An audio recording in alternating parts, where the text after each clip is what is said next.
If you're a dentist and you're feeling exhausted, overwhelmed, or questioning why you went into dentistry in the first place, I need to tell you something that might shock you. Burnout isn't about working too hard. It's a symptom of something much deeper, and about 73% of dentists experience this, and most never are able to identify the real cause. I'm going to reveal the hidden factor that's draining your energy every single day, and it has nothing to do with the number of patients you're seeing or the amount of workload that you have in the office. Plus, I'm going to share the exact 3-step system I use to go from being completely burnt out to loving dentistry again, having success, earning more, without changing my schedule or seeing fewer patients. In fact, I was seeing more patients, working more days, but feeling less stressed. And I'll also tell you the one sign that means you need to quit your job immediately. And most dentists ignore this warning until it's too late. But first, let me just destroy the biggest myth about dental burnout that's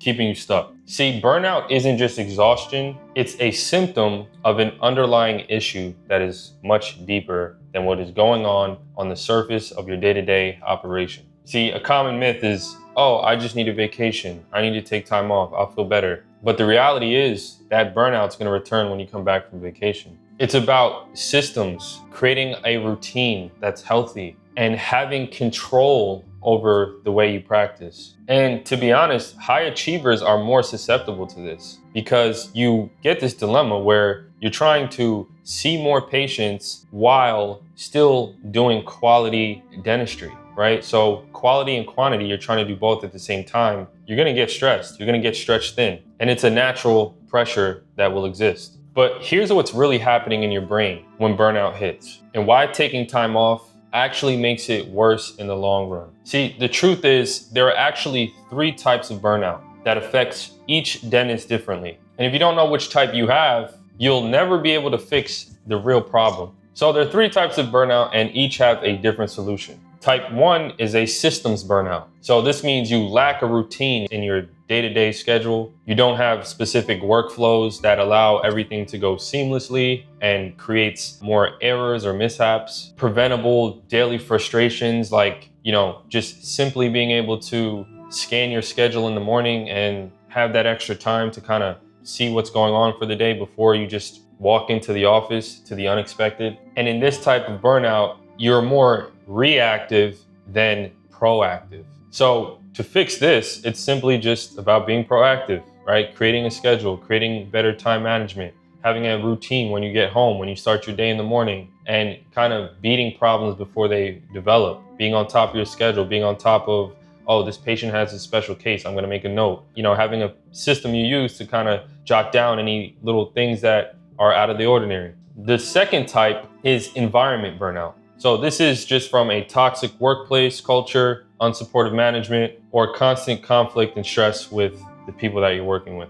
And lastly, the third, in my opinion, probably the most challenging to deal with, is identity burnout. This comes from a loss of connection to dentistry, feeling like just a drill and fill machine, and you have no sense of purpose or growth. Now, the scariest part is that most dentists have a combination of these 3, or all 3 going on at the same time. But there's one type that's actually impossible to fix unless making a drastic change. Before I reveal the types that force you to quit and look for a new office or position or career in general, let me show you my personal burnout story and the moment I realized what was really happening. So I was in my first position, got up and running, eventually was starting to see a good amount of patients. I was growing the practice, started to even make a little bit more money than I expected. But then I started to dread coming to work. I started to get snappy with my staff, with my patients. And then I realized it wasn't the work, it was how I was working. I was just waking up in the morning, getting to work maybe 5 minutes ahead of time, didn't really have a good diet at the time, didn't have any real leadership skills on how to properly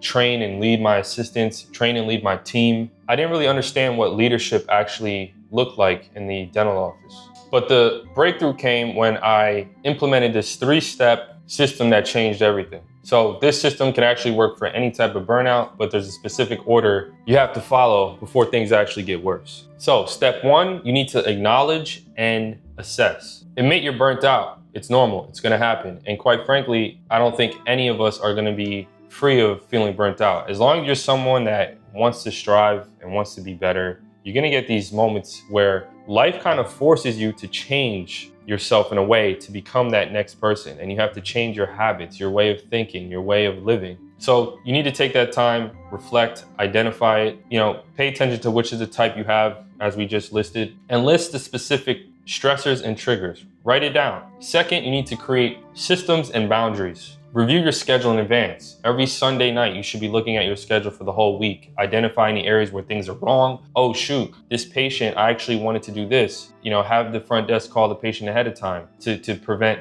these errors. Or maybe there's a patient that's difficult, right? At least when you're mentally prepared going into the day that you're gonna see them, you can kind of not let them get to you as much. Focus on what you can control. That's the main part. And another thing, you need to set emotional and professional boundaries with the rest of your staff. After you do this, create an action plan. So step 3 is action plan implementation. Address the fixable issues systematically. Improve your health and lifestyle outside of the office, because it's very critical that you come into the office with a clear mind, a light heart, positive attitude, and you need to be the one to uplift everyone in that office, the patients, the staff, everyone. And if it's really truly a toxic environment and it's not working out, you need to plan your exit. So this is easier said than done, and most dentists are scared to leave. They feel like, they're not gonna get an opportunity that's as good. And this is where most dentists get stuck. So this is what brings me to the warning signs you need to look out for, as I mentioned earlier,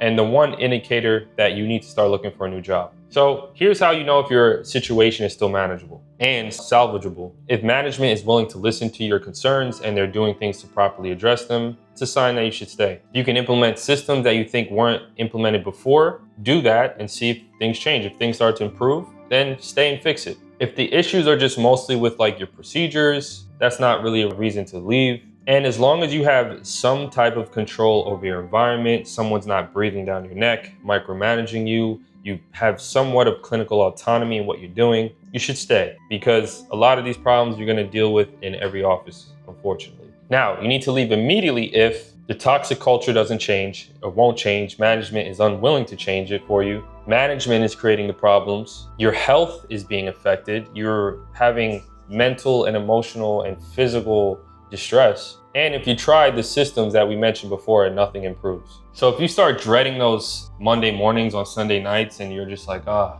go back to this office, and you feel like that for 3 months, it's time to start making a change, right? It's not you, you're not the problem. You just need to make changes, and it's okay. Fortunately, as a dentist, you have a very high employment rate. There's always going to be some other place you can go. Just go somewhere. Sometimes you just need a fresh start, right? Sometimes the rapport that you built with your staff is unsalvageable. You can't change it. That impression has already been made. Sometimes you need to just get up, go somewhere new, start fresh. Now, the last thing I just want to mention, guys, is you need to just reframe burnout as a growth signal, right? When you're feeling burnout, this is a sign that you need to make changes to be a better person, to be a better provider, to be a better person overall, right? The universe has a way of making you feel very uncomfortable when you are at these transitionary times in your life, especially if you're someone that is just trying to continually do better. You're gonna hit ceiling after ceiling and you have to continue to break through it. And sometimes that breakthrough comes from a breaking point. How you like that one? So let me just close this and summarize this all together to give you a clear, complete roadmap to not just surviving burnout, but using it as fuel to get to the next level. So the hidden factor behind burnout, as we mentioned, isn't the procedures, the patients, too much workflow. It's the lack of systems, boundaries that make you constantly reactive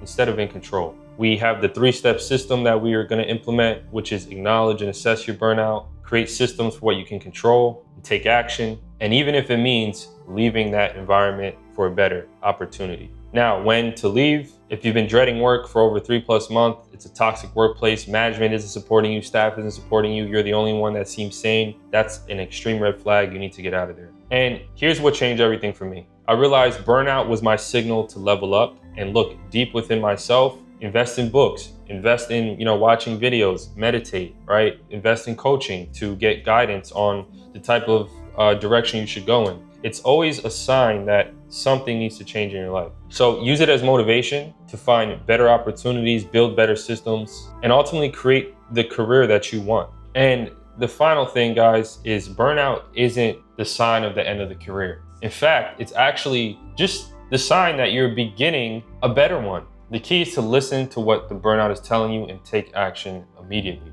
So if you're dealing with burnout right now, you're not alone. Join my free community where you guys can talk to me one-on-one. I offer one-on-one coaching for those of you guys that are more serious about leveling up in your career. Join my free school community, guys. See you in there. Like, comment, subscribe, and I hope to see you in the next one. Peace.